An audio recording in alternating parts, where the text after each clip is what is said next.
धूर्त बिल्ली का न्याय की कहानी। बहुत पुरानी बात है।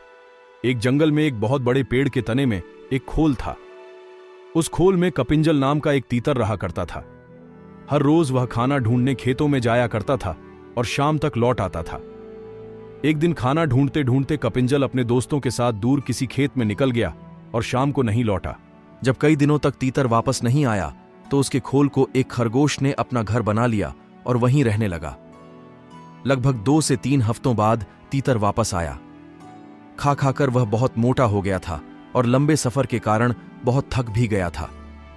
लौटकर उसने देखा कि उसके घर में खरगोश रह रहा है। यह देखकर उसे बहुत गुस्सा आ गया और उसने झल्लाकर खरगोश से कहा, "यह मेरा घर है, निकलो यहां से।" तीतर को इस तरह चिल्लाते हुए देख खरगोश को भी गुस्सा आ गया और उसने कहा, "कैसा घर?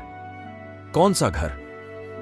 जंगल का नियम है कि जो जहां रह रहा है वहीं उसका घर है। तुम यहां रहते थे, लेकिन अब यहां मैं रहता हूं और इसलिए यह मेरा घर है।"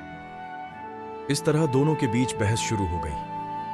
तीतर बार बार खरगोश को घर से निकलने के लिए कह रहा था और खरगोश अपनी जगह से टस से मस नहीं हो रहा था। तब तीतर ने कहा कि इस बात का फैसला हम किसी तीसरे को करने देते हैं। उन दोनों की इस लड़ाई को दूर से एक बिल्ली देख रही थी। उसने सोचा कि अगर फैसले के लिए ये दोनों मेरे पास आ जाएं, तो मुझे इन्हें खाने का एक अच्छा अवसर मिल जाएगा। यह सोचकर वह पेड़ के नीचे ध्यान मुद्रा में बैठ गई और जोर जोर से ज्ञान की बातें करने लगी। उसकी बातों को सुनकर तीतर और खरगोश ने बोला कि यह कोई ज्ञानी लगती है और हमें फैसले के लिए इसके ही पास जाना चाहिए।